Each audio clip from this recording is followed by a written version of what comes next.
So I'm trying to take it easy because I got 2 bulging discs, so I'm gonna get those fixed, and part of that is trying not to make it worse. So taking it easy. So today's video I'm gonna go over my welding setup.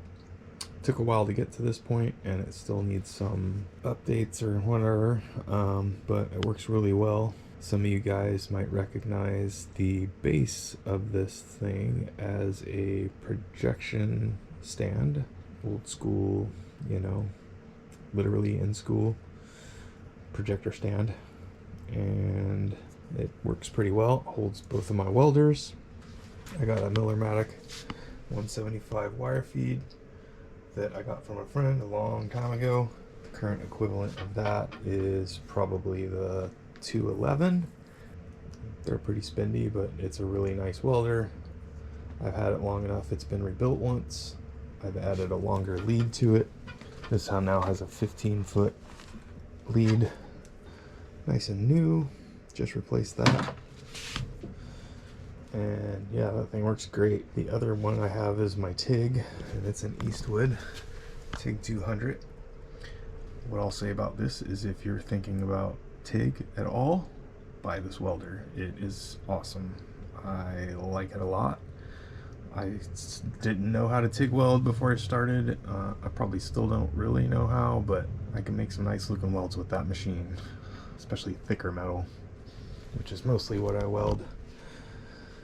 Some nice things about this stand, allows me to have some storage for like consumables and like different tools and stuff I use. I fit my plasma here. It's loose, so I can just kind of pull it out and go do some cutting if I need to. I pulled the side off the Miller. It actually has all your settings on it. So I kind of leave that there in case I need to know what those are. And then the sides off of it, because you can't open and close it in there. You can probably see the wood here. That goes all the way across, and I have a tank on either side. I run a smaller tank for the MIG. In fact, I don't use the MIG hardly at all anymore. I used it some on my Jeep, but the TIG's where it's at. Definitely want to go for some TIG. And on that note, you'll need more gas because it uses more gas. So you can see I got a bigger tank for that one. So part of the storage is these hooks I got. They were plasma cut. These are from back in the days of Pirate 4x4, and it was good. One of the guys there was making those. Lets me hang my leads, my various bags for plasma and TIG stuff. I haven't used up all the new stuff yet from when I bought them. Over here, I'm able to store all my TIG stuff on these straps. It is kind of annoying when I change the tank, but you know,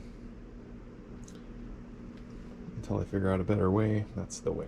One thing that really helps is having something heavy or elevated. I use this V-block a lot for different things, and magnets are super helpful for welding together steel stuff, especially my engine mounts. That's great for my engine mounts. I got a piece of cold steel cut to fit on top of here. So this is my welding area. I only do TIG on this. MIG is messy, and that's outside welding now. With the TIG, I can weld inside and don't have to worry about sparks or anything like that going crazy. So TIG is nice. Let's see, some of my stuff I use here. These Harbor Freight gloves for welding. They're nice and leather, but I don't think they make them anymore, which is unfortunate. Now I gotta find a different solution for that.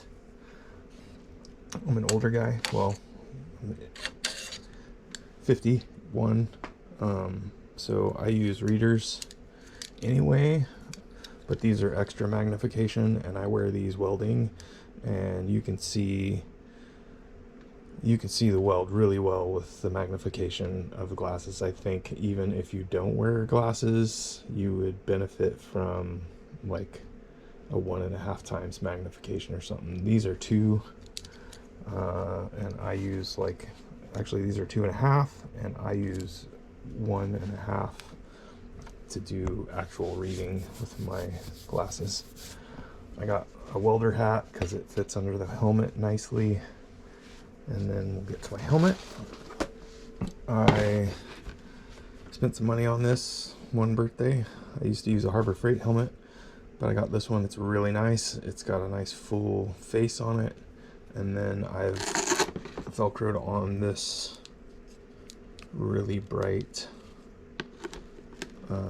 headlamp. And I have another one of these on a band that I use, which is nice.